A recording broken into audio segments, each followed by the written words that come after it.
In this video, we're going to talk about how to play around with the interior of your cell. So in this, we're going to just use this column and play around with it. So one thing you don't see very often, but there are a bunch of options here, is you can put a pattern in your code. So we've got columns 1, we've highlighted that, interior dot pattern. So you could have a checker pattern, you could have a crisscross pattern, you could have a they call it a down pattern. This is a gray pattern, which is maybe a little misleading because what it really is just a bunch of dots that kind of grays out your thing, but you get the idea. There's all types of different options of grays there. You could have a grid pattern, which is you could have a horizontal pattern, or sorry, that's a grid pattern. And then you could have a horizontal pattern. You could have a light down pattern, light up, or light horizontal, light up, light vertical, solid, which is not that solid, but it is solid. Pattern. Oh, that was semi-gray. Sorry. This is pattern up, pattern vertical, and then of course no pattern. Now the other thing we could do is if we did have a pattern, so let's go back to pattern grid, which is let's go back to one that's not super aggressive here. I think gray 8 is probably a good one. All right. We could also do pattern color.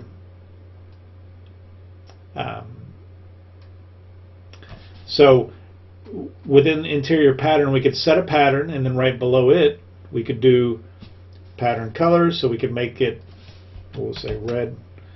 Remember, our RGB is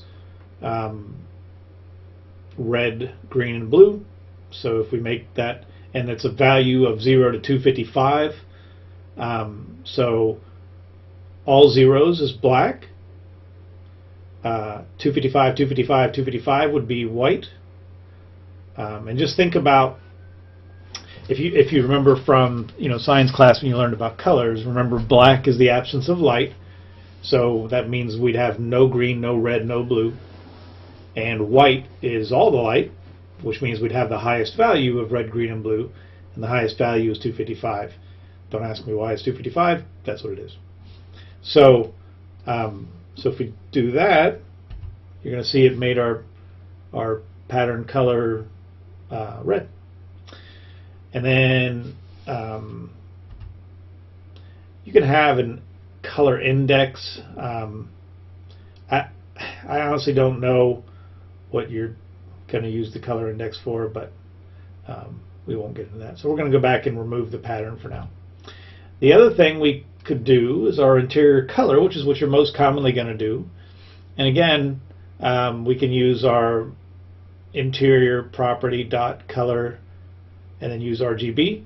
Now, I will tell you that if you record a macro and you set the color, it's going to use what's called MS Access colors. You can see this here. I've tried to do a little bit of a search online. I really can't make any rhyme or reason out of these colors, and they're 6 and 7 digit numbers, so you're probably never going to remember them, and you're not going to have a great guide to finding them. There are a few on the internet, but I would probably say as a user or a programmer, it'd just be easier to get used to RGB. You can find all kinds of RGB color checkers online and stuff like that. And I believe there's even one in here. If you were to go to more colors, and then you can move this around. This isn't altering right now because I think it's because I'm recording a macro. But once you select a color, it should have the RGB and V, or RG and B of that color.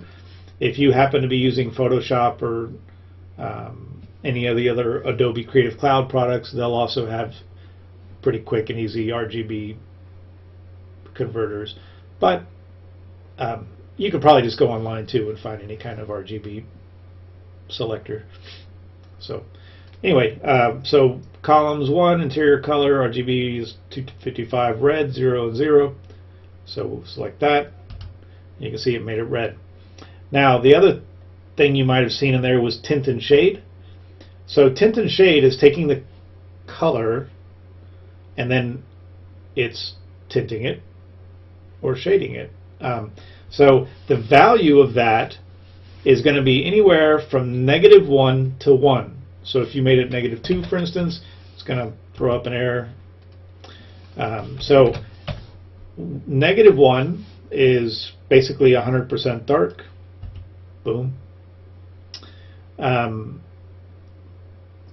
-5 is half dark, so you can see it's still a red, but it's a pretty dark red.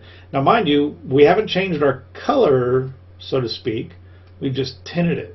So it's still the same red, this 255, 0, 0. 0 is neutral, so that's what it looks like. 0.5 lightens it up a little bit. And then 1 basically gets rid of it altogether. So just think of tint and shade as a way to make your color light or dark. So if we go back to our color again, you've got the color chooser, right? And then you've got the tint and shade over here. So, oh, that's why it wasn't moving. So if we had it like in the middle, and then we selected a color, you can see it's giving me my RGB colors. So there you go. I answered my own dumb question there. So anyway, that's how you modify the interior. Now, let's go back, because we talked in the last video about how you could use a width to sort of clump stuff together, right? So same thing here. We could do width columns, and then we could make our interior color. We're going to make it that what was that one? Gray 8%. That one was pretty mild. And then we can do interior pattern color.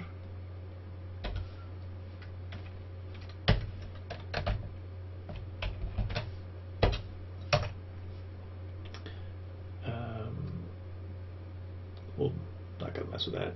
Interior color. Let's get obnoxious here and make our interior color something completely different.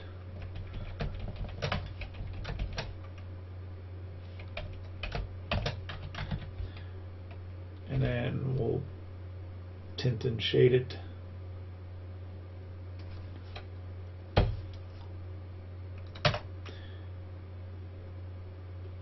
We'll make it 0.1. And then we'll do an end width.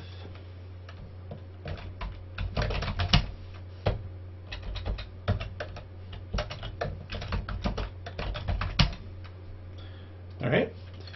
So now, if we run this,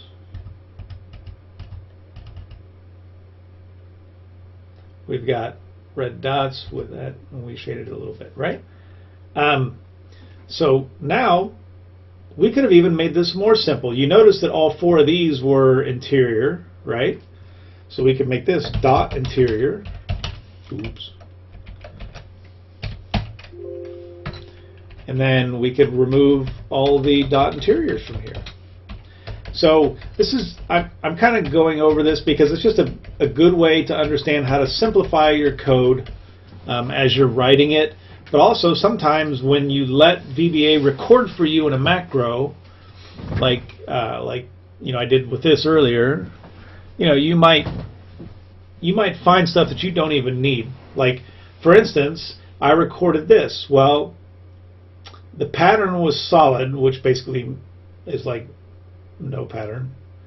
Pattern color index is automatic.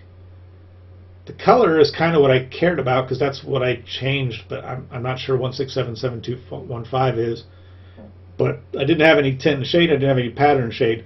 So frankly, I could have just removed all that junk and made, you know, selection, interior color, and then removed all that, right? So if you forget how to do something like this, and you just record the macro and then you get the thing you want out of it, you don't always have to let all of that stuff stay there. You can remove a lot of that junk. So it's good to know that. So when you go back to write your code's a lot simpler. So these with statements make it simple, but sometimes you just don't need all that stuff. In this case, I did for my example, but if I only wanted the pattern being gray 8, I would have just had that. I would have removed the with like we started originally and done that, right? So anyway, that's how to do column or interior. You could obviously do this as a cell and choose the cell. You could do it as like cells, what we'll say 2-2, which will be this one over here. Oops, gotta take my hand out of there.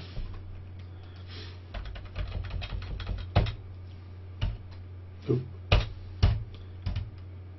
You can see it does that, right? You could do row instead of column.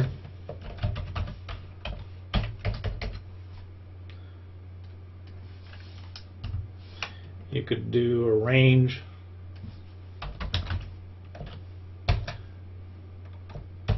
A1 through D11.